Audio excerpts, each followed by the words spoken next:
And after all this happened, I've been going through her journals, and I found this one empty notebook except for one sentence that to me really describes why she made those decisions and who she was.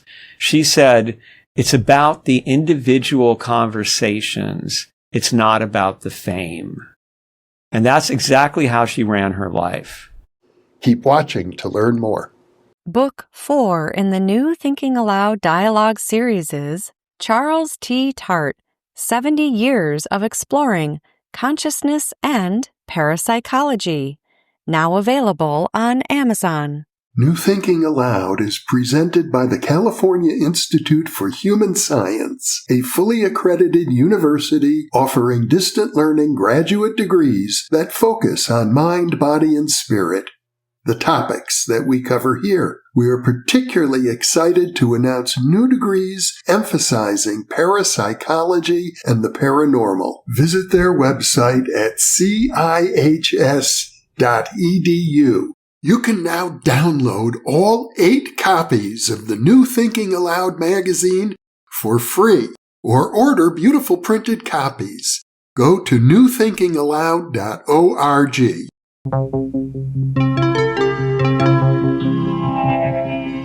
Thinking Aloud. Conversations on the leading edge of knowledge and discovery with psychologist Jeffrey Mishlove.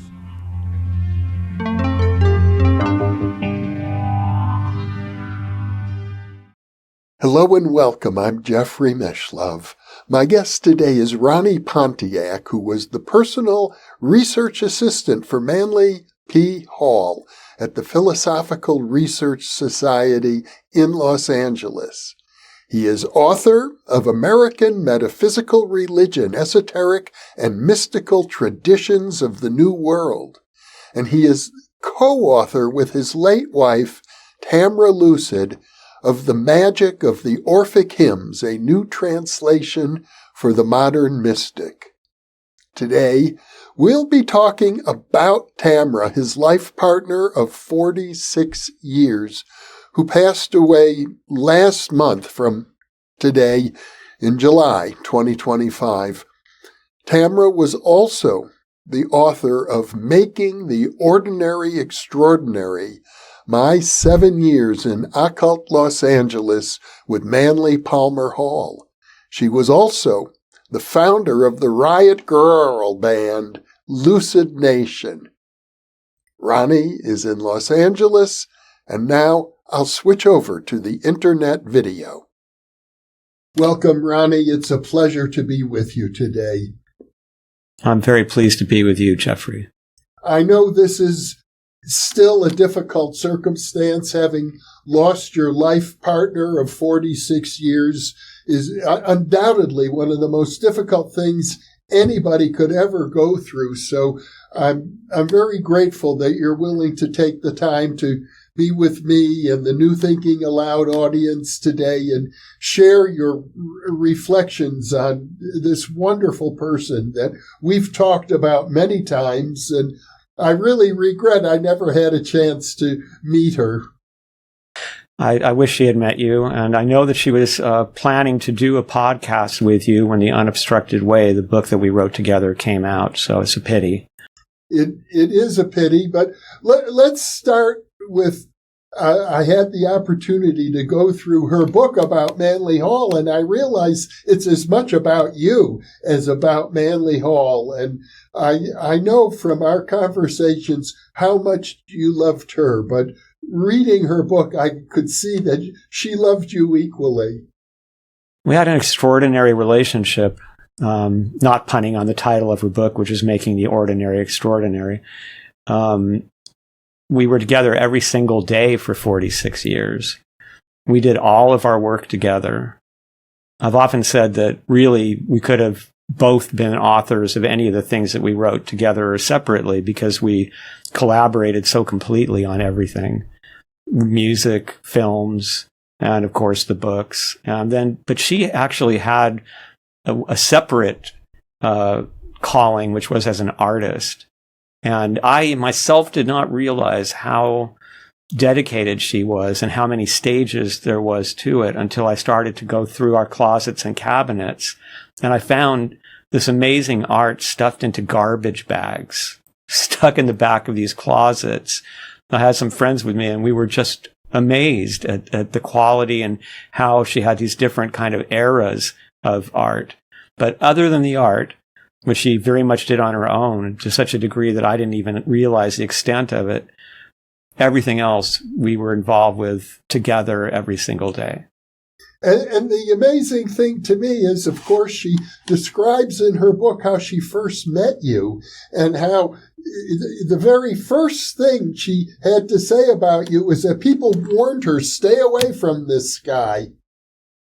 Well, to give your listeners a little background so they have context on who these people are, because I want to get across that if Tamra and I were able to accomplish what we did, anybody can, I believe, because we had terrible beginnings.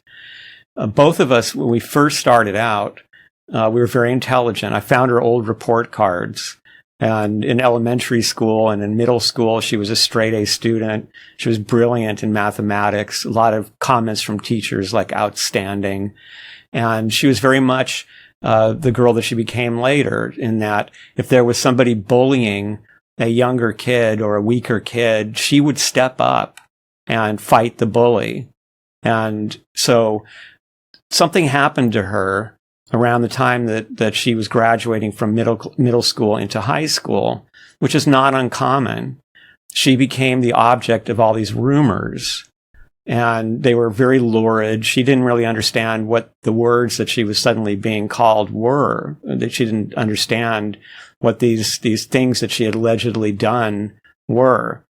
But the stress of this and the fact that now she was this target and not safe anywhere, even in homeroom class, the teacher wouldn't defend her. They would make these accusations about her and call her a whore and things like that. She had an abusive brother and a mother who was sadistic, who taught her to be dyslexic, who forced her to be right-handed when she was left-handed, who would teach her to mispronounce words and then would laugh when she mispronounced them. And yet somehow she had maintained this ability to both be a defender of weaker children and also a brilliant student. But once the kids kind of turned on her, I guess as the hormones hit, and she was a really lovely young blonde girl, an object apparently of a lot of attention and jealousy. And so rumors were spread by a particular girl and the school seized on them. She didn't feel safe after that, and she wasn't safe. Between that time and when I met her, she was raped 4 times, and once very violently by somebody who grabbed her right off the street and tried to kill her. And the only way she survived was when she realized that she was being driven to a graveyard. She grabbed the wheel of the car and turned it toward traffic, scaring this man who had assaulted her so much that he dropped her off. And this turned her into a very different person, obviously. She became a terrible student. Her grades plummeted. Weirdly, her parents almost preferred it that way, especially her mother. It was like, well, we knew you were dumb, and now here's the proof that you're dumb. And her brother, who, as I mentioned, was very abusive to her from an early age, physically, like hitting her and stuff, he renewed his attacks on her and would tell her how stupid she was. In high school, her last year, she got involved with somebody who didn't really in any way share her values, but who was interested in her sexually and who gave her a lot of drugs and protected her at least. And that was her first serious relationship. And she stayed with this guy for about 3 years, something like that, in and out of high school. And at the same time, I was a kid that was raised by a family of Holocaust survivors who were very distrustful of America and Americans, and who kept me locked up like an experimental animal in the house. I had very little interaction as a child with the people around me, neighbors and kids, and so I was smart like her. I got good grades, and my parents were very fixated on me getting into Harvard. So even at a very young age, they wanted me to just study and study and study. And I was beat up constantly. I was a premature kid. I was a runt. And I had a slight accent from being hidden away in the house. So I was a constant target. And they somehow thought that it was my fault. I would try and tell them, this isn't Europe. Don't dress me like this. Can I please wear blue jeans to school so I won't be such a target? And they didn't understand. We're dressing for the teacher, not in America. And so we went different directions at that point. She adapted as best she could. Her opinions about music, about politics, about feminism were not welcome. But she tried to have as good a time as she could. She actually enjoyed all the drugs and the sex, and she just kind of became a what she thought of as a regular person. Just, this is what my life will be like. I got very bitter. And so as she began to work her first job, she worked in a warehouse. She worked briefly in a bank. She worked a number of jobs in her teen years because she couldn't hold a job. She just hated them. I started to put together a band, and I had made this discovery that, first of all, that I had no social contract. Between being beat up at school, having no friends, my parents were psycho. I just felt that society had left me completely at the mercy of all this, and I owed society nothing. And therefore, I felt that I had the right to use any weapon I could. And my weapons included lying, which I found was very powerful. It included violence. It included attitudes like racism and nihilism. And I wrapped all that up into a band. And to my surprise, this band became very popular. In fact, 2 different biker gangs liked us so much that they became our security. And I think of it these days as almost a glimpse of what later became the MAGA crowd. It was a bunch of really pissed off rednecks who, hated the way society was going, even though they enjoyed aspects of it. And they really related to my anger. And I was thrilled to find myself changing in a matter of about a year from being this runt that was being beat up all the time to somebody who, if my biker security thought that I might want somebody beat up, they would do it without even asking me. And that felt very good to me at the time. So Tamra here is having a good time, going to parties, trying to work jobs, very quiet, very self-censored, very within herself, very insecure about her intelligence. I had turned into this monster. And so the popularity of the band was such that we were getting gigs because these guys bought a lot of alcohol when they came to see us. So the clubs wanted us to play, but they would hire off-duty police in order to have enough security to deal with it, which usually didn't help because the bikers usually beat up the police if there was a confrontation. I was definitely headed to something terrible. There was a lot of violence around me. The things I was doing, anything evil was justified in my opinion. And I was reading stuff like Crowley and Hitler and Austin Spare and was kind of inventing chaos magic, as we have talked about before, in my own way before it became something that was well known as it is today. So, of course, I had a terrible reputation. Everybody knew that I was dangerous and that I was liable to do almost anything. One night I was at this club, and Tamra, who she had gotten a job as a makeup artist in the studios, an apprentice, which would have been a great career, but she hated it. And she was realizing that she didn't like this relationship at all, and she needed to figure out something to do because she was stuck. This guy was a good provider. He bought a house pretty much out of high school because his job at the studios was so good, but she was super unhappy. She started to, here and there, she'd go out to a club and just maybe have a good time. And the first time that she did it, it was not a good situation. She was asked to do it again. And the same night, I was asked by my drummer to go get our guitar player back, as our guitar player had figured out this guy is crazy. And I really just want to be in a band. I want girls and money. I don't want this. But our drummer, who was crazy like me, the kind of guy that his idea of a good time was on Fridays, he would go to a local burger joint and beat up football players, and people would bet on who would win, and he always won. He was a great drummer, too. But he thought, why don't we go to the club and we'll just tell him, if you don't rejoin the band, we'll beat you up. And so that's why I was there. It was a rainy April Fool's night. And she was convinced to go by somebody who was badgering her. The main reason she went was because she didn't want to be at home with her abusive brother, which is where she'd been staying to stay away from her boyfriend. And she didn't want to be at home with her boyfriend because there was a roommate there that was trying to force her into sex. And this guy would only show up late at night, her boyfriend, and it was boring and horrible. And she felt like she was wasting her life. So we're at the club. I'm just looking for the guitar player, not there for girls. I had a whole thing set up where I had different girls for different nights who would give me food and money, and in turn they could stay the night with me, and that was how I lived. And it wasn't, I didn't need another girl, let's put it that way. She was just looking to have a good time. I gather you were both very young at this point. She was, I believe, 19 and I was 20, something like that. And so we were both too young to be in the club, by the way. And I'd been going there since I was 17, though.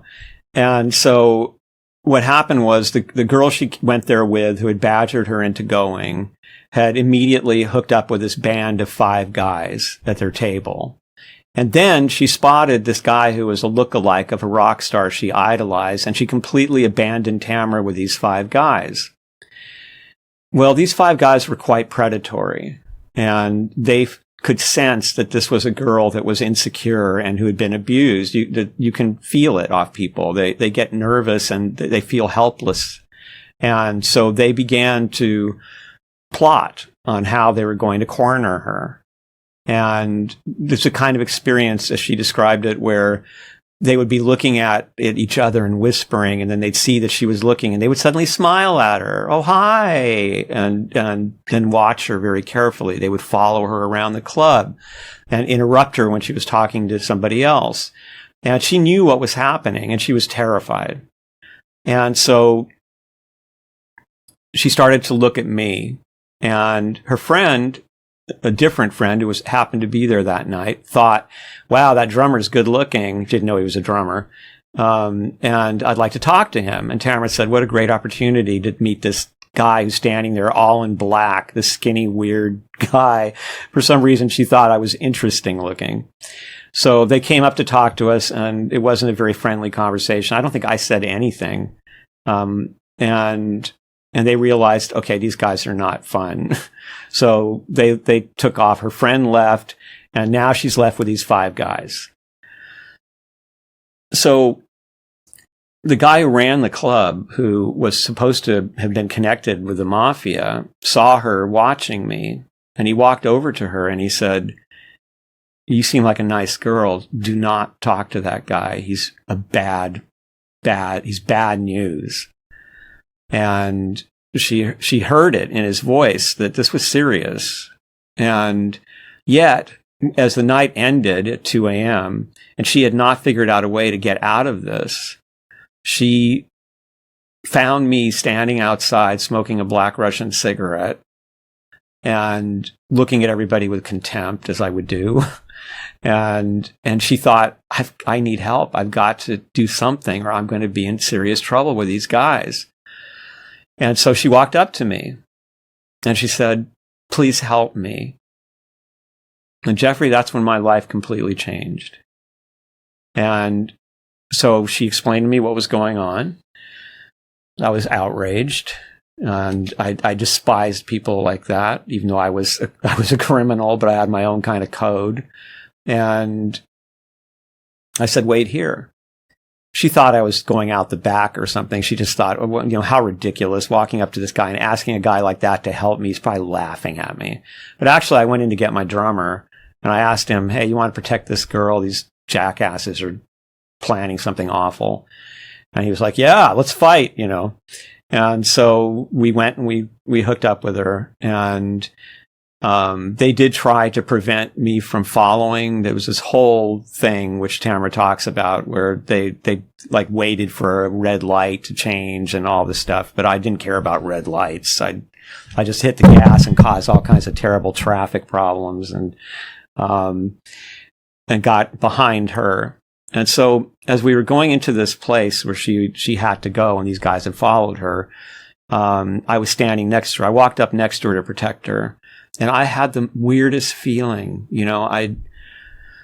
I just felt like I'd never felt like this on this planet before. Like I belonged here and I needed to be next to this girl. And I didn't like that. I thought this is, not good for the business. And I also figured, let's see what happens anyway. Girls like this is a nice girl. They usually don't like me at all once they get to know me. So we sat there on a sofa for a while. The place where we were at happened to have a view of the city. This was all being arranged by the girl that she'd gone with, who took her new boyfriend into another room and left Tamra with these guys that she had told where to go to join the party. And they stood around drinking beer in the kitchen, while Tamra spent several hours telling me about her life and especially about her relationship with her boyfriend. And basically the message she was giving me was, I'm not a rocker girl. I'm not a punk girl. I'm a nice girl from the San Fernando Valley. And I don't do things like this. I just sat there and gave her monosyllable answers and thought to myself, I can't believe this. Like I'm sitting here protecting some other guy's girlfriend. Not cool. Well, eventually these guys made a move and they started to talk to her most obscenely and were proposing an activity that everyone can imagine. And she was terrified. She just looked so scared. She looked at me, and she realized if I said, yeah, let's do it, she was done. And if I said, yeah, I don't care, done. But I stood up and I said, shut the F up. And I didn't say F to these guys. And so they said, hey, we'll let you guys go first. They were making a deal, And so I made fists. I was like, come on. And they started saying, there's 5 of us and there's 2 of you. And then my drummer stood up and he said, shut the F up. And we were elevated. Like Tamra told me later that you could tell that this was not normal violence. Like this wasn't like, we'll have a fight and you'll get a black eye. This was like, we were going to hurt these guys. And that's true. I mean, that's what we were thinking was like, you're not going to come out of this in one piece. They felt that. And then they retreated whining about why would you do that? That's what why did the girl bring us here if she didn't want that? That kind of thing. And so they left, and I turned around to Tamra and I said, okay, are you all right now? And she said, no. She said, they could come back if they see you leave. I was like, yeah, I guess so. And she said, can I go back to your place? And in the morning I can leave. And I said, all right, So we went back to my terrible little bachelor apartment near the Whiskey A Go-Go. And I told her, you can sleep on the floor. I'll get you a blanket if you need it. My drummer was passing out on the sofa. And, we had talked for a couple minutes, but it was nearly dawn. And I just said, hey, I'm going to bed. My bedroom was like a bed behind a curtain. There was a little column there, and she like knocked very gingerly on the column. And I said, the bathroom's over there. But she walked in and sat on my bed in this strange kind of way, very shy. And so I figured, oh, okay. Well, that's nice. I'm being rewarded for my chivalry. And we kissed, and that was the beginning of our relationship. And it was unlike anything I'd ever experienced. I had been with girls, but nothing like that. And it wasn't skill, although she was skillful. There was a connection that was, wow. I mean, it still makes me very emotional to think about the feeling that I felt at that moment. And she felt it too. She went home and her brother's boyfriend saw the look on her face and he said, "Oh, I guess you had a good time tonight." And she said, "I think I met the love of my life," which was ironic because she had just written in her journal a couple of weeks earlier, "There's no such thing as true love." So it took me 2 weeks to realize I was done. I could not stand being with the other girls, even though I depended on them. Every time I was with them, all I could think about is, where's Tamra? What's Tamra doing? I wish I could talk to Tamra. And so after 2 weeks, I approached her at her brother's apartment, and I was so dour. I was scared to death, Jeff. I really was. I was like, there's no way this girl is going to leave a good gig, like a 3.5-year relationship with a guy with a house for this, But I said, she said, "I thought you were breaking up with me because of my demeanor." And so I just said, "Would you move in with me?" And to my shock, and to this day, it thrills me to the core, she said yes, with this big smile on her face. And what a day that was. And so we showed up and got her stuff. And she moved in with me. And when she brought 2 cats and some plates and some mismatched cutlery and a couple of plants. And we were never apart after that for 46 years until she went into the hospital. Every single night we were together. And it was the most amazing relationship, and it would be hubris to wish for more. I understand that, but that's all I want. I mean, I just wish I could have more. And it was like falling in love every single day. It's an amazing story, and particularly when I consider the person who you are now and the person who you were then are practically polar opposites. Yes, and also I would say the same for her, because she went from being somebody, when I first met her, she was super quiet. Like she was always afraid that if she said anything that she would be thought stupid. And if she was in a room with a group of people, she wouldn't say a word. She would walk behind me like a dog, and I started saying, "What are you doing? Come here, walk with me." And she would cry every day. I found her crying in the bathroom. And I finally said, "Why do you go in the bathroom and cry? Aren't you happy?" And she said, "Oh, that's hygiene." I said, "Hygiene?" And she said, "Yeah, I've had a really hard life. A lot of bad things have happened to me. And if I don't cry every day, I don't know what I would do." And I said, "Baby, you're with me now. No more crying in the bathroom every day." Said, "It's going to be okay." Now, she went through this process where not too long after that, we wound up at the Philosophical Research Society, and I wound up working for Manly Hall, and we became friends with the Halls. But she wasn't treated very well there either. She was treated as my pretty blonde girlfriend. She doesn't know anything. And there were lots of women who thought, well, I should be with this budding young master. I'm an intellectual. And that girl doesn't know anything because she was silent.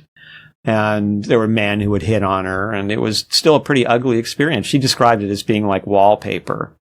But the Halls treated her beautifully, and Manly Hall just loved her. He thought she was wonderful.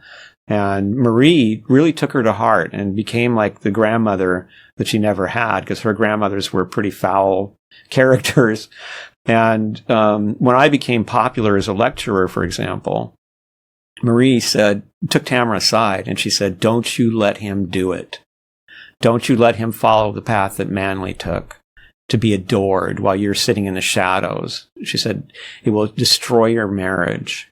They talked us into getting married. That's another story. In their backyard with Manly Hall officiating. How do you turn that down? They picked the date, I might add. And so Marie was telling her, you need to do something where you can be involved with him so that the two of you can grow together. Otherwise, it's going to be just like this. He's going to get addicted to the adoration, and I'm in the shadows. They call me Mad Marie. They don't take me seriously. And everybody thinks that they're better than I am because they deserve Manly Hall more than I do. And I'm not good enough for him. Do you want that kind of life? Tamra was like, no. And that really stuck with her. And with me when she told me. So I tried to get her to lecture with me, and she was really not into it. She would get really embarrassed, and she hated to talk in front of people. And Well, that girl wound up being a leader in the Riot Grrrl movement, the front person for our band, this incredibly outspoken young woman who was brilliant and who people loved to interview. Nobody wanted to interview me. They all wanted to interview her because she always said amazing things. Like in 1992, she said, this sentence that stuck with me. She said, "The indiscriminate sadism of enforced conformity," which is something we're seeing today.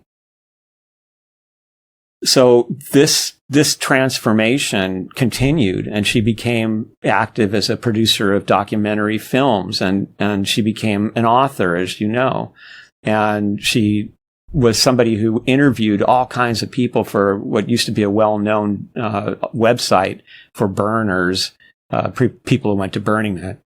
The website Reality Sandwich, where she interviewed presidential candidates and amazing people. Rob Kenner, who did the film Food, Inc., John Trudell, the indigenous activist and poet, who said that she was the most intelligent woman he ever met, and it was an honor to have spoken with her. And it was so beautiful to see this happen, like to be here and to witness this transformation of her into this tremendous force. And her bravery, she studied martial arts, and she would teach kids at our shows, because a lot of Riot Grrrl fans were women, young women who had suffered abuse. And so she would stop the show and she would tell them, this is how you defend yourself if somebody grabs you. These are the areas on any person's body that, no matter how big and strong they are, that if you do what I tell you, you'll be able to stop them. And I was just so proud of her. And I didn't really realize the extent of what she did until this happened, because all of this was done very DIY. She was offered fame. Danny Goldberg, who managed Nirvana and who was the vice president of Led Zeppelin's label and was a president of Atlantic Records and I think Columbia, and he followed us as a band from almost the first show. And he offered us several times the opportunity to have a contract. And he told her, if you give me 3 years, I'll make you internationally famous. And she didn't want it. And after all this happened, I've been going through her journals, and I found this one empty notebook, except for one sentence that to me really describes why she made those decisions and who she was. She said, "It's about the individual conversations. It's not about the fame." And that's exactly how she ran her life. And so she would have this amazing influence on these young people who followed our band and encouraged bands to happen. Like the band The Gossip, which was fairly well known, happened at one of our shows in Arkansas, where she told them, "You guys are great. You should go to Olympia immediately and talk to my friend so-and-so." And so when she passed, her social media became a shrine of people who she'd known for 20 years, 30 years. I had no idea, whose lives she had completely turned around. Musicians, addicts, writers, artists. She had mentored, I knew, a group of young women, especially, but also young men. But she had affected so many lives through this philosophy of individual conversations. And the things I kept hearing from people were how she saw them, how kind she was to them, how she took them seriously when nobody else would, how she was somebody who lifted them out of the positions that they were in where they thought they were hopeless. And often people said that she had an uncanny ability to reach out at a time when people were at their lowest, as if she could sense that something was wrong, and she would contact them and then listen, and often had a solution for them, a connection or some kind of a way out of the predicament that they thought was hopeless. It was just beautiful to see all of that. I imagine it had something to do with the fact that she had been there herself. Oh yeah, definitely. And something, her ethic was just so amazing, so honest, so she was just a really wonderful human being, and she treated plants and animals as kindly as she treated people, and like the people that she took care of, they flourished in ways that were very unusual, that reminded me of what Stuart Edward White had said about Betty. Tamra couldn't just feed hummingbirds. If Tamra fed hummingbirds, suddenly there were 200 hummingbirds in the backyard. Tamra couldn't give seeds to nutmeg mannequins. Suddenly there was a swarm of 100 of them in our yard. Everything she touched flourished in the most beautiful way. Our house looked like a jungle because her plants would just grow and grow and grow. And it was so beautiful. I don't think she realized the impact she had on people, though, because she would have that impact, and then for some of them, they wouldn't talk to her for 20 years, even 30 years, because she had made this change, but they would follow her on social media and be influenced by what she was posting and what she was doing creatively. But they were all there. And when she got sick, it was amazing for me to see. This was a very rapid thing. It was 5 days of sickness at home and then 5 days in the hospital, and she was gone. And when she was in the hospital, I asked for people to pray for her. And the response was amazing. She had Tibetans burning butter lamps for her. She had candles lit at the Church of Mary in Glastonbury. She had rituals done for her for a whole bunch of different gods, Asclepius, Jesus, Allah, Krishna, many Egyptian gods, and on and on. I mean, it was basically all over the world. People were responding by reading the hymns of Orpheus in a French forest, or lighting a candle for her in some sacred spot, and trying to bring healing energy to her. And when she passed, this exploded into these testimonials and continued interest in her, and doing prayers for her and lighting candles for her. And most interesting of all, and this is the weird topper to all of this, is that, so here we had just finished, or so we thought, The Unobstructed Way. This book about Stuart Edward White and his wife Betty. It's a phenomenal book about life after death. And strangely, Betty died just before the book was published. And Stuart had to write an afterword because Betty made herself known, not just to him, but to a whole bunch of people. So when Tamra took ill and passed, I was stunned just the fact that this occurred in this way to begin with, and then by the outreach of people that continued to pray for her. But then I suddenly got reports of visitations that piled up. And these included visual, apparitions. They included audio apparitions. They included dream visitations. They included omens, lots of scarabs, lots of butterflies, but weird experiences around these creatures. And so I had to rewrite the last chapter of the book in order to capture all of this and to share with people that this had happened, and that as it happened with Betty, that Tamra had somehow come back and was making herself known to people, and people who had never even known her, and people who didn't believe in this stuff. And then there are corroborations within the reports, certain things that she did or said, or that were common to many of them. And that was really amazing. And she also had a visitation with me that was very powerful after the first week, because I was broken. I mean, first, the stunning swiftness of it was just unfathomable. And we'd always joked that together we made one good human being. And I really felt like a broken half. And I didn't know how I would live. I mean, I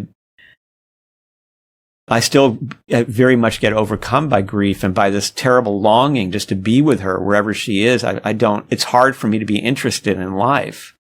And I knew that I was going to have to, after the first week, face the issues of cremation, and I would have to see her ashes, and all these horrible things, death certificates, and just this heartless way that society deals with death.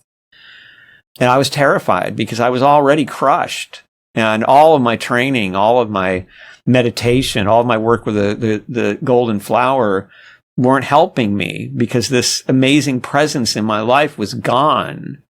And she was smarter than me. She was funny. She was loud and boisterous and wonderful. And every day she was like the sun shining on me. And now it was like the sun had gone out. And I felt like everything in the world was as colorless as her ashes. I certainly felt that I was. And the city, everything just seemed so bleak. And I didn't know how I was going to do these things that I had to do. I had to deal with wills and lawyers and accountants and just awful things, bureaucracy and heartless bureaucracy. People calling me, for example, from the hospital about bills who thought she was still alive. I mean, the hospital didn't even tell them that she had passed. So they were saying, yeah, can I speak to Tamra? And then when I would tell them, no, you can't, because she passed in the hospital, they would say, oh, why don't they tell us that? And then they would tell me a few things and get off the phone with have a good one. Have a good one. I'd been crying on the phone. And so my friends rallied around me, and that was sweet, and brought me food and told Tamra stories, but I was bereft. Well, one night she visited me in a very powerful way. And it changed my whole perspective. It was like she imparted to me her perspective, which was things like bodies and ashes and death certificates are trivialities. They're nothing. It was like a saying that she had. She said that we all come to this sandbox to learn, but then in the end, everything here returns to the sand. But we're not only sand, we're also stars. And she gave me that perspective. And that's the perspective of the golden flower. That's the perspective of the unobstructed universe. It was that no, what matters is I'm here. I'm here with you. I'm loving you. Do you feel that love? And boy, could I. And we had been, when she was in the hospital, and she asked me not to spend the night with her because she wanted me to sleep and to take care of the cats. I would say to her, do you feel it? Do you feel me sending you love? Because every night I'm sending you love. And she was like, yeah, I feel it. So she returned it to me 100-fold in this one visitation, and just surrounded me with an undeniable feeling of love and the intimate presence that Stuart Edward White had talked about when Betty did that for him. And in her case, it was almost like she ravished me. I mean, it was almost sexual. There was a union of our souls, in a sense, that occurred that was so powerful in this liminal state. It wasn't a dream. It wasn't reality. It was something more potent than a dream, more real. And so I came out of it and I went, Tamra. And I felt this wave of love that was just so glorious, and it was her. And from that moment on, I could deal with all those trivialities, which to me is the ultimate proof that this happened. This isn't simply bereavement hallucination. This was a transformation. She freed my soul and helped me to the mantra that I hear from her often. Well, I'll tell this story. So, one thing that's been showing up with dragonflies with people, and weird dragonfly behavior. And she loved dragonflies, and dragonflies were connected, I'm told, to the ancient Egyptian god Ra, or Re, as some people pronounce it. And Tamra was very proud that her name, even though her parents didn't know it, meant the perfection of Ra. And as we talked once about it, she was way into Sekhmet, the Egyptian lioness goddess. And so these dragonflies, as creatures of Ra, were making appearances all over the place, as were these brilliant metallic green scarabs. And I heard a story from somebody about how she was visited by an onyx dragonfly. And even though this was after she lifted me, I was still feeling regrets. You know, we're only human. It always reminds me of what Basho said about the founder of Shingon Buddhism, Kobo Daishi, that he said that they say that you don't suffer after you achieve enlightenment, but I still cried when I had to say farewell to a loved one. And so I was still feeling bereft. I mean, it still gets me every day. I mean, the loss, the things that I run into in the house, the experiences I realize suddenly I'm never going to have again. I wake up every morning expecting to find her next to me. I still do. It's a form of denial. Or maybe she's there.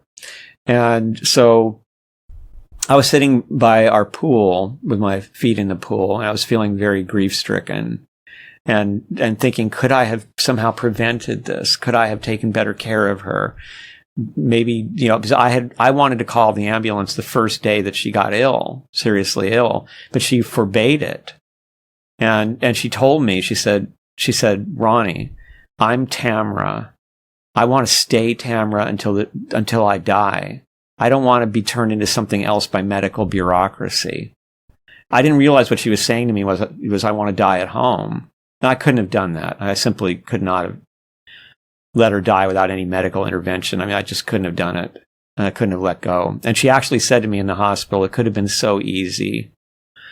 And I said to her, Tamra, you're not saying what you know, I mean, maybe it was weak for me to let you go into the hospital and suffer there unnecessarily, although I thought she was coming home, and I was told that she would be home in a couple of days. Something went very crazy at the hospital. But she had not seen a doctor in 40 years. I mean, this is a healthy, really healthy woman. And like Betty, weirdly youthful throughout her life. Still blonde in the hospital, still gorgeous and young. You would have thought she was in her early 20s.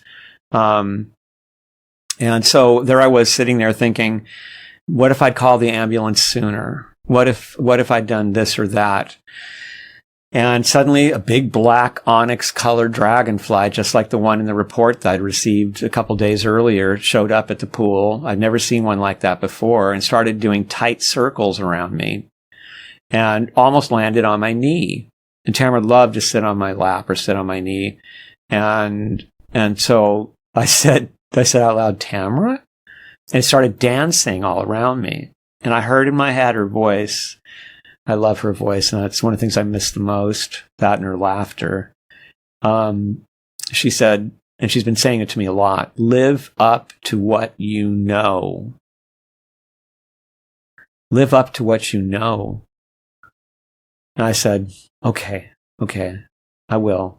I promise. And this dragonfly flew right at my face and then up over me and flew away into the sky. And so that's what I'm trying to do. I'm trying to live up to what I know and this is a challenge for all of us who follow spiritual paths, because we read about this stuff. We practice meditations. We even have experiences that give us inklings of what this is about. But when it actually happens, when you lose someone and you face the reality of the grief and of the loss, it can just drown you in grief.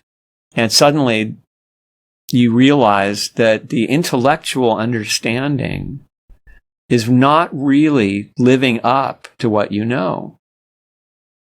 And then the challenge becomes, how do we do that? Now, when I can achieve that, and I'm trying to stabilize it, but I've not. When I can achieve that, my perspective of life is very different. And I want to share this with people in case people are listening who are dealing with grief. Grief is a liminal state. And so there are various kinds of grief.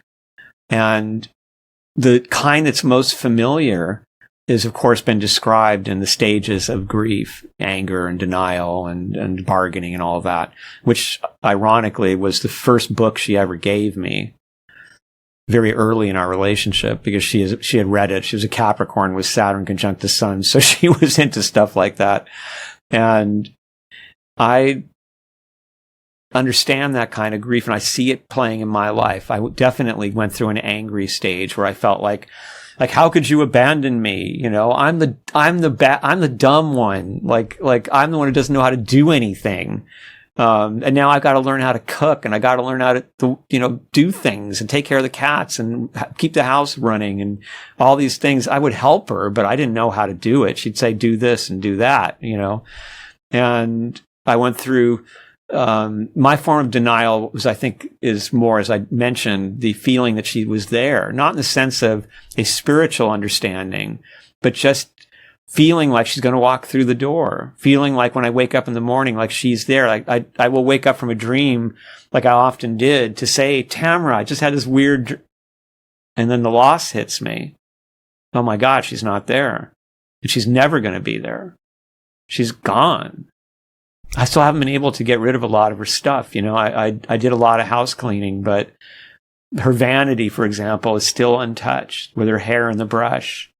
And Normandy Ellis had this great idea. She said, keep the hair in the brush until spring, and then put it in the garden and let the birds make nests with it. That's exactly what I'm going to do. And so there are things that I have kept, the utensils I made coffee with for her every morning. And she loved the way I made coffee for her. And I would put the coffee down in front of her, and she would say, yum. I can't put them away. I can't get rid of them. They're right there. In fact, her shoes, her sandals with rhinestone decorations are waiting for her at the front door. Weird, but it gives me comfort. I'm wearing her shirt right now. It gives me comfort. I wear some of her jewelry. And so that kind of grief, that's in a way, I think it's not what the book meant by bargaining, but in a way it is. It's, well, I can have some of Tamra here just by seeing these things. And that kind of grief at its worst, as I already described, becomes a terrible bleakness. You become consumed by the sense of loss. And this is something that Burton in The Anatomy of Melancholy warned against. He said, if you let this stay on you, it will eat your life, and you will never get out of it. And this happens to people. They become lost in grief. And so I felt that so deeply. I would be talking to friends who came over and were being very sweet and supportive and saying the right things. And it was like they were phantoms. And all I was sitting in was this grief. I would look out at the city. The whole city seemed like a giant graveyard to me. And my own life seemed unlivable. I could not understand how I could go on, because even the work of finishing our books, because there's a few that are unfinished, of tending her legacy, which I intend to do, because seeing the impact she had on people, I want to make sure that her story is told, that it stays out there in the world. Those things even seemed empty and trivial. And the longing can approach almost suicidal magnitude, where you feel like, I don't care. Want to be with her. Or if she's in non-existence, then I don't want to exist. That kind of thing. And all of your training and reading and study and meditation can just fall to the side, because love is so strong. And when love is broken that way, it's this feeling that it like rushes up in you, and it takes away your hunger to live, and your appetite for food, and your optimism about the world and the future. But grief also, thanks to her visitation, I experienced this higher side of it, which I had been working on so hard to achieve for a long time, and had failed to, obviously. That's different. It's a perspective on life where you feel like, well, I will be with her. Life is a blink of an eye.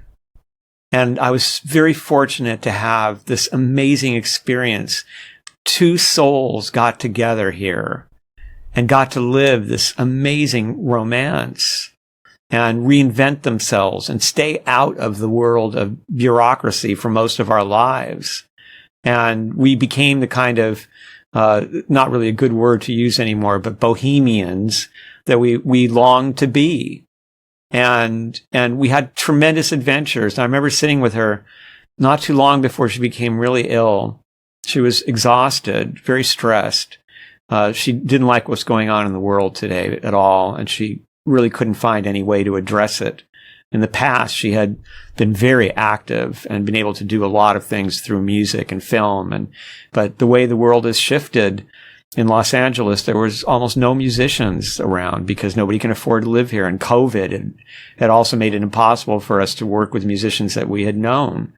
And films were hard to find because documentaries, I mean, there was no money for anything. The film she worked on about Standing Rock, which was nominated for an Emmy, was the only project she was able to work on. And that was funded at first all by $25 donations from a GoFundMe from all across the world. And she couldn't really feel like writing was going to do it because not a lot of people read. She used to be able to get involved politically. So when Obama ran, she and Danny Goldberg, who had stayed friends all these years, even though we didn't sign with him ever. In fact, he called her when she was in ICU to talk to her and to tell her he loves her. They worked together to bring artists like Bruce Springsteen to key counties to swing the election for Obama. And so that girl who all her life, think of all the things I've mentioned, still fighting bullies, right? That was what her whole life was about. The films that she worked on, the music that she worked on, her writing was all about fighting bullies, about defending the weak and the innocent. And so she was a warrior for justice. And her seeing what was happening to our friends, terrible things that happened to friends of ours because of what's happening now, seeing that there was just like this army of bullies unleashed on the world and feeling helpless stressed her out terribly. And I believe this was a major cause of what happened. The doctors, by the way, were not certain what happened. How they knew why she got sick, but they didn't really understand why she died. And I think that on one hand, I do think there may be a medical malpractice thing that happened there, for reasons I won't go into. But I also think that she made a decision, that she realized that she could not continue as Tamra and that it was time to go. And that she didn't want to live through any more of this nonsense that's going on.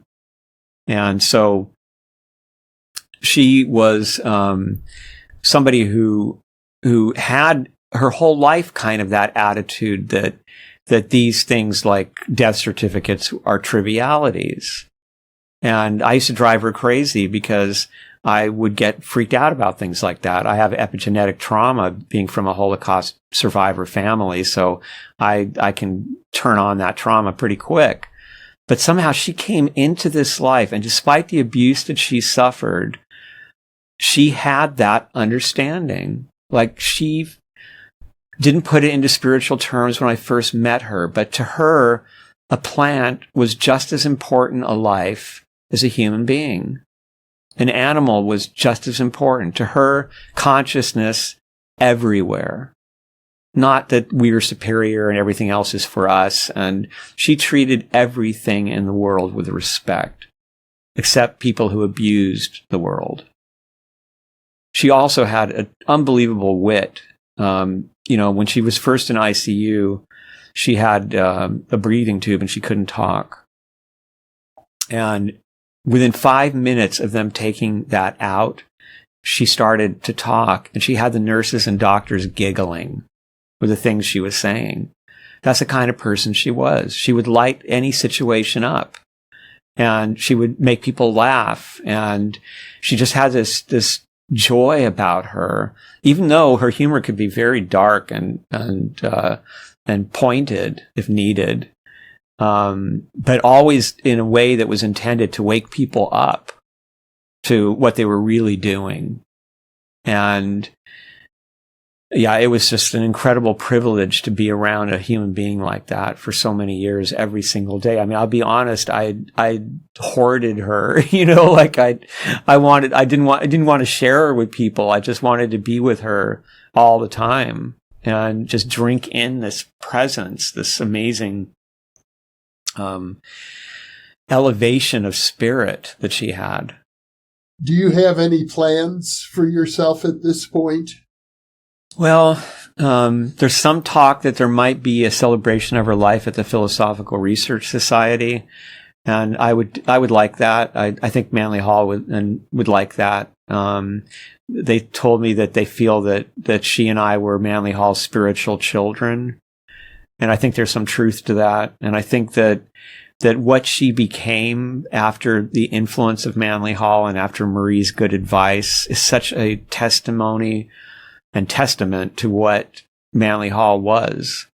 And just as the transformation in me, because although she was the first step in that transformation, as we discussed, Manly Hall's the one who made me realize that I was intelligent and gave me a passion for culture and for civilization and for knowing about all the religions and spiritual paths. And all that passion was transmitted to me and also to her. So, and I think the work that we did, I don't think Manly Hall would have been crazy about Riot Grrrl, but I think Marie would have been a Riot Grrrl if she'd been born at a different time, as Tamra pointed out. And certainly Manly Hall supported her as a feminist and wanted to see women. I mean, he once told me, that there was no more noble path for a man to take in this world than to support the dreams of the woman that he loves. And he also sent me to read some quotes by Eliphas Levi, who said that until the genders are balanced in this world, it will be a hell world. And so I think that at heart, he understood exactly where Riot Grrrl was coming from, even though he never heard of it. And the films that we worked on were films that shed light on either people who had been forgotten or art that was being suppressed and censored. So, for instance, we worked on a film about Mia Zapata, the murdered singer of the band The Gits. And we worked on a film about an amazing duo of hip-hop poets called Los Aldeanos, who were illegal in Cuba. You weren't even allowed to have their music, and yet they would do these big shows, and everybody knew their lyrics. And they were sort of a cultural revolution in themselves. And we worked on a film about, this is the kind of girl she was. So she worked to get Obama elected. And then Obama had this horrible deportation policy.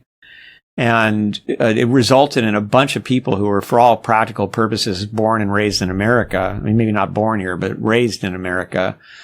They were living in the sewers of Zona Norte and Tijuana. And she was horrified by it. And so we began to work on a documentary about it. And we wound up working with Edward James Olmos on it.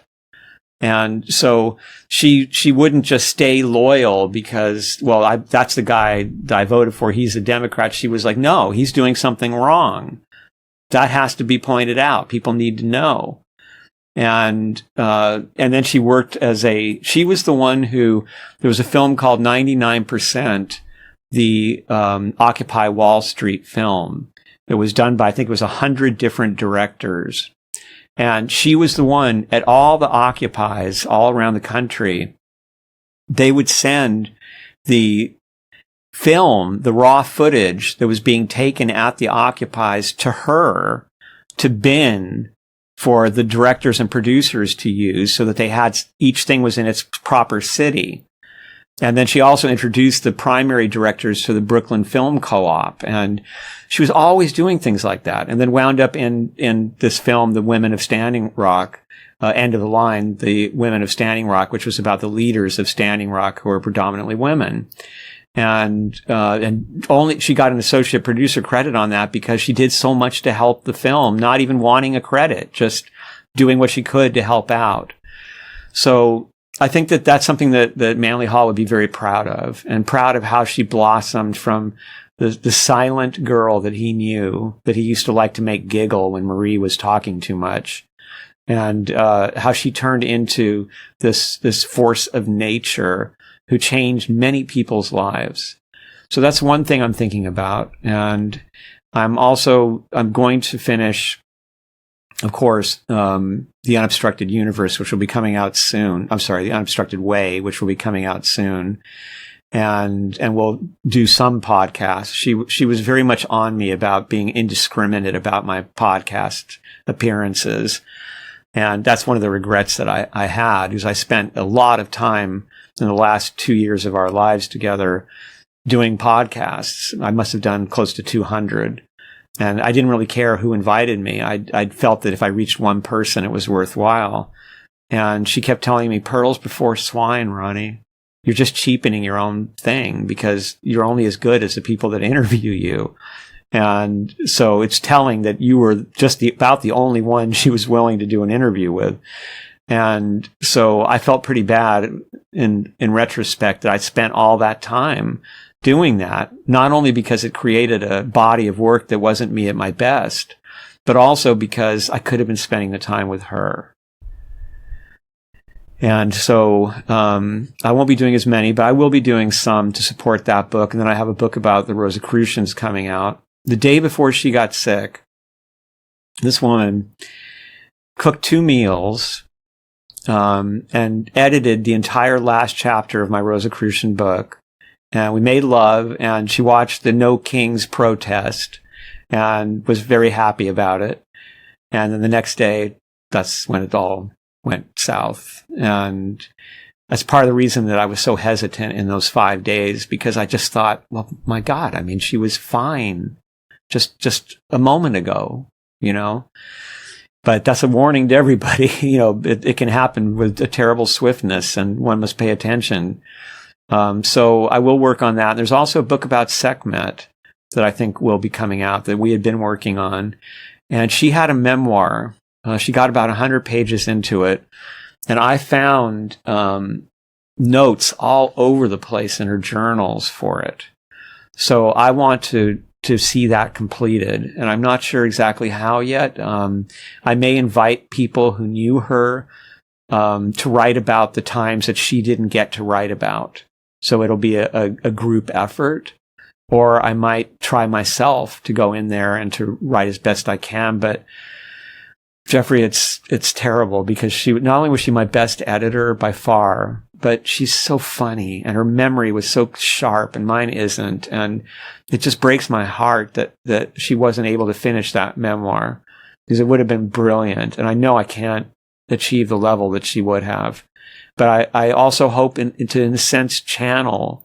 I want to meditate and to do what Stuart did, and get as close to her as I can, so that she can guide me in that process, and we can at least get somewhere near what she was intending to accomplish with that memoir. Other than that, the funny thing is that each of those things are reasons for me to live and give my life purpose, but I'm scared of when they're over, when I finish them. And I have to have faith that other things will come up for me to do. And I know that I'm here to do these things. There's a reason I'm here. My skill set is very different from hers. And I can do interviews. I can do public appearances in a way that she wasn't comfortable with unless she had a guitar strapped on. And so I figure I'm here to do something, to tell our story, and to somewhere there are people out there who, like her, wrote in their journal or in their social media, there's no such thing as true love. And I want them to know that, yes, there is. Well, Ronnie, this is an incredible testament to a powerful and glorious relationship that's still ongoing. Yes. Even across dimensions. That's also a beautiful aspect of it, because to be able to experience that is a privilege. That again, trying to live up to what I know, to get to the point where it's as natural for me as it was for Stuart. And of course, this was a guy who, was in Africa when nobody had mapped it out. And I'm not nowhere near that kind of a human being. But he is my example. And I actually have a little note that he wrote to somebody that's up on the refrigerator with his signature on it so I can touch it. And it's like, I want to be like Stuart. I want to do the job. And when I look at what happened with them, Betty dies in 1939. The book comes out in August. An example, by the way, of how Google's AI is wrong. Because Google's AI said the book came out January 1st, but I have a copy of the original first printing, and it came out in August. About 1 month before the Blitzkrieg overran Poland, and most of my relatives would be killed within a year or two. And Betty dies right before the war breaks out, about 4 months before the book is published, in summer, just like Tamra. And then Stuart stays through 46. And what he's basically doing is answering letters, meeting with people, keeping Betty's work alive so that people who are losing their loved ones have hope. And so I hope we don't have a war or something like that, but things are bad enough anyway right now. I feel like maybe that's my job, is to keep the work alive, to talk about it, to be out there representing true love, representing life after death, representing the teachings of the unobstructed universe and of metaphysics in general. And so, and I'm hopeful that, a friend of mine said, he said, well, with all the new tech that's coming out, we could easily live another 30, 40 years. And I said, oh God, I hope not. I said, I'd be fine with Stuart's, what was that, 7, 8 years, whatever that was. Like that sounds good to me. That's like not too long to be away from Tamra. Because even though it is beautiful when you have that experience, like she did for me, when she came to me and filled me with love and with a union of our souls, and changed my whole perspective and just lifted it to another level. Even though she can talk in my ear, I've heard her say to me, Ronnie, like she would in real life when I'm doing something stupid. It's not the same. It's not the same as looking into those amazing blue eyes and seeing a universe of love looking back at you. It's not the same as hearing her laugh or waking up to her tickling my back or some of the best things of all, finding something that I knew would thrill her and bringing it to her and seeing that huge smile on her face and that voice that I love so much. I mean, those things, that's the beauty. People demonize this life, and we have a problem in patriarchal religion where this life is seen by many as being a trap and a world of suffering, and it shouldn't be joyous. If it's joyous, that's bad for your soul. And I'm here to tell you, when two souls are lucky enough to find each other and have what we had, it's a little bit like making best friends with somebody in prison or something, right? But it's still beautiful. Every little moment of it, the little acts of kindness, the generosity, the moments of brilliance, the way they have your back, the way you can do things together. You can get so much more done together than you can alone.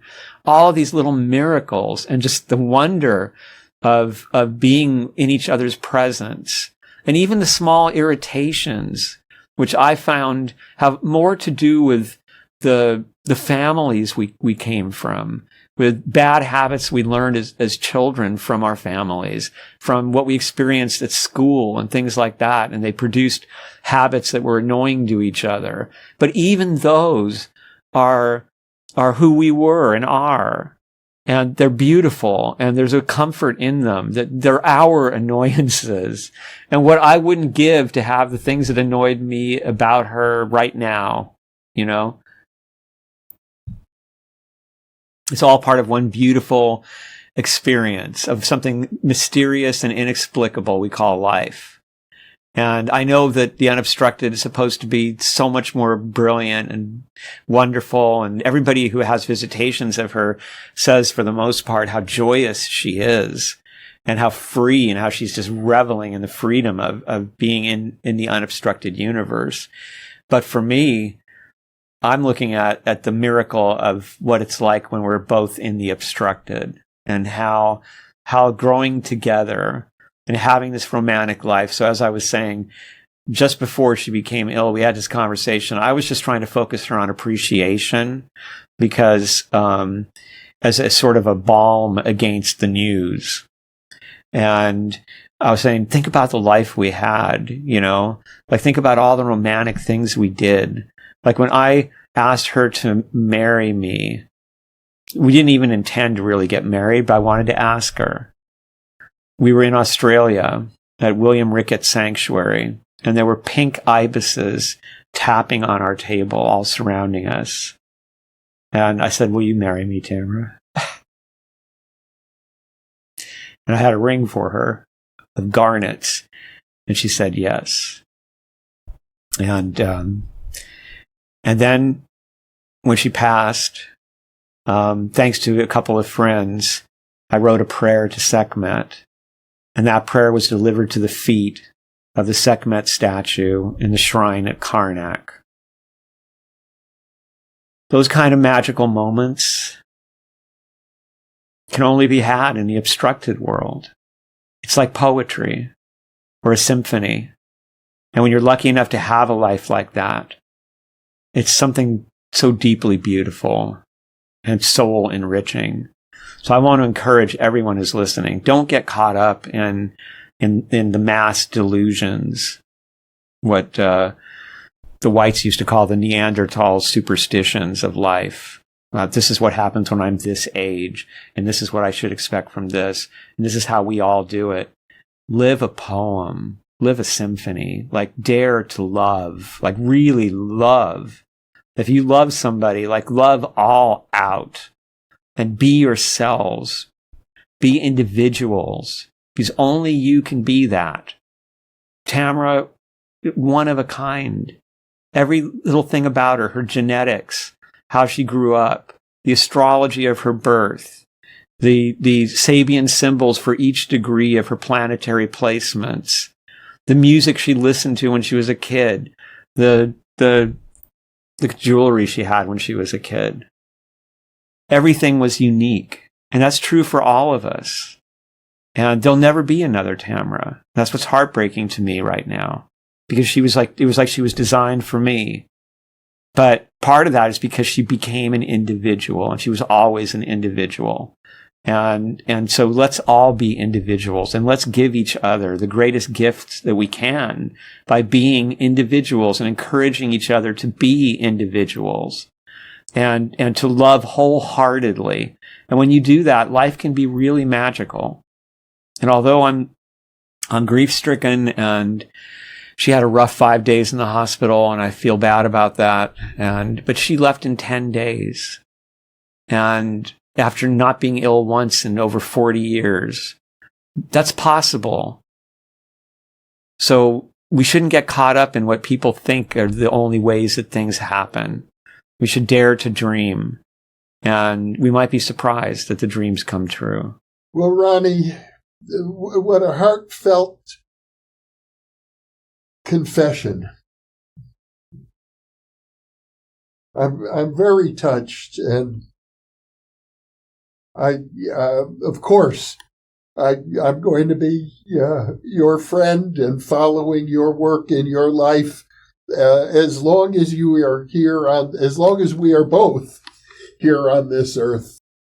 It's a blessing for me and for the New Thinking Aloud audience to hear about this wonderful story, and especially how each of you transformed each other. Love is so powerful. And the way we held each other up, because one of the things about us was we would come into a new world like the PRS, and we loved it there. We never wanted to leave. And then we were told to leave. And then we had to start from nothing again. And then there we were in the world of Riot Grrrl. And we loved Riot Grrrl because Riot Grrrl was, in a way, like a mystery school. And all the things that were missing at PRS for me were at Riot Grrrl, about learning how to truly treat women equally and learning what it's like to be female in our society. And I always tell people, go talk to the women in your life and really find out what it means. You know, Tamra was tormented most of her life because she was an attractive blonde. Even as a child, you know, people thought she was privileged, and it wasn't a privilege. She was picked on mercilessly and by men and by jealous women. And she didn't even get some of the credit she deserved because people just thought that she was a dumb blonde by looking at her. There's so much we can learn from each other. And so when Riot Grrrl ended, now what are we going to do? What kind of qualifications do we have? PRS and Riot Grrrl? Well, film all of a sudden became what we did. And we had amazing experiences doing these documentaries. And there was a time when we were the only people in the world that had all the music of Los Aldeanos, because it could have been taken away at any moment by the Cuban government. And so we were the repository of all of their music on CDs. And we got to listen to it and be inspired by it. And then after the film stuff kind of died out and COVID hit, books. And she got other authors published. Including authors I've interviewed. Exactly. And so I want to try to be like Tamra. That's one of my goals going forward. I want to try to be there for people, to see them, to hear them, to give them good advice, to sense when they need me to contact them, to get them book contracts, to do what Tamra did, to make this a better world. It's a worthy ambition, and I'd say you're well on your way. Oh, thank you, Jeffrey. I hope we'll be talking soon. I'm excited to talk to you about the unobstructed way, and then we can talk about these visitations that she's made. I'd be very interested in anything you have to say at any time, Ronnie. Oh, thank you. Thank you, Jeffrey. That's so kind of you. I really appreciate it. And I mean it sincerely. I chose you as the one to speak to for a reason. Well, I feel honored. Oh, thank you. And it's an honor for me to share you with the New Thinking Aloud audience as well. Thank you. And what a lovely audience. Thank you once again, Ronnie. And for those of you watching or listening, thank you for being with us, because you are the reason that we are here.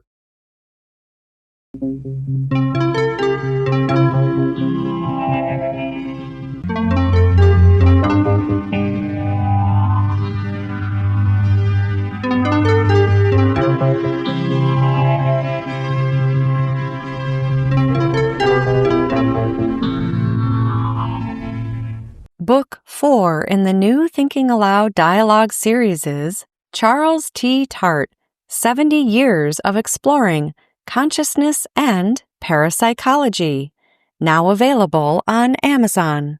New Thinking Aloud is presented by the California Institute for Human Science, a fully accredited university offering distant learning graduate degrees that focus on mind, body, and spirit. The topics that we cover here. We are particularly excited to announce new degrees emphasizing parapsychology and the paranormal. Visit their website at cihs.edu. You can now download all 8 copies of the New Thinking Aloud magazine for free, or order beautiful printed copies. Go to newthinkingaloud.org.